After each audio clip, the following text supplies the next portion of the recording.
getting ready to store the flail mower for the winter. I'm going to have it under a tarp, laying on a bed of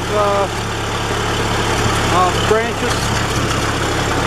I oiled it up, nice and shiny. Just used some regular motor oil, clean. I brushed all the dirt off the back roller. I put oil on the drum that rotates the hammers.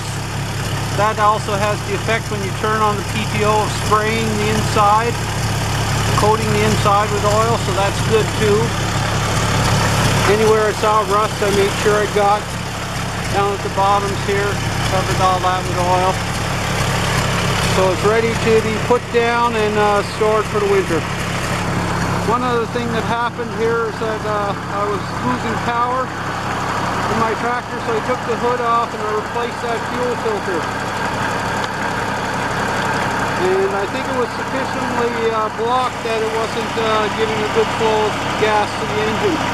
Seems to be running good now, so I might put the cover on and then we'll take off with the tractor out of here.